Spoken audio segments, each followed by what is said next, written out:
Thanks for checking out our video. Feel free to join our free weekly newsletter called Pop Culture Annotated, and also join our Discord server to talk with us and others that share your fandom in pop culture entertainment. Links in the description.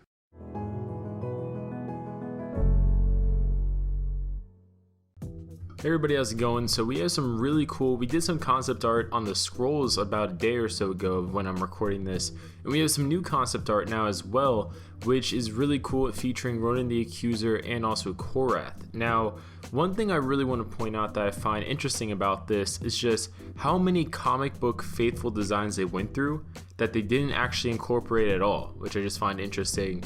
I know they do basically a bunch of designs just to do them a lot of times, just to see what it would look like, and you can make the argument that some comic book inspired designs just look a little too, I guess, weird in person, like Captain America being, a prime example. On concept art and stuff like that, his Avengers 1 outfit looks stellar, but then in person it looks kind of less than maybe a lot of people would like for it to look, to put it lightly. Maybe it's the coloring, maybe it's just a little too bright for what I guess the tactical look is nowadays, but arguably these concept arts are pretty interesting. We have Ronan in red, we have Ronan in something basically akin to his usual comic book outfit.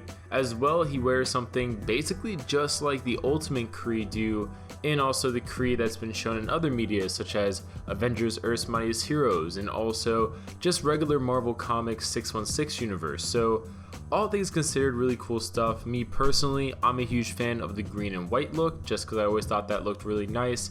And obviously there's a lot of concept art as well, which features more of his look akin to what he actually ended up wearing, and also what he wore in Guardians. And I did like the Guardians of the Galaxy movie, but the one thing I would have changed more than anything else is probably Ronan's attire.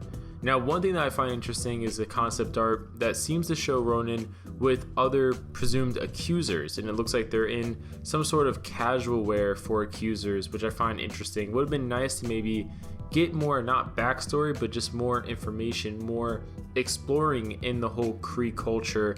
I feel like we touched upon the Kree culture, but we didn't really go into the Kree culture, which is kind of a downside I have with Captain Marvel. With Korath, I find it interesting because a lot of this concept art is very shielded on his head. Like, there's a lot of very, thick looking helmet pieces a part of it. There's a lot of concept art also, which, like I said before, the green and white look, which I really am a huge fan of. And also there's another one which is very much a perfect blend in my opinion of Ultimate Universe Captain Marvel Kree attire, and also the 616 Kree attire that Captain Marvel originally had, the green and white outfit. So definitely there's a lot of really cool stuff here. There's a lot of really interesting designs. There's one where he has like a crossbones kind of skull on his helmet. I think I would have loved to see some of these. Maybe each Kree member would have had a little bit more personality instead of just kind of general tactical outfits. Comment below your guys' thoughts. What do you guys think about this? Do you like this concept art? Do you wish they used some of it? Or are you in the mindset of it wasn't that major of a thing, they didn't have that major of an appearance, so it doesn't really matter? Comment below, and we'll see you guys later.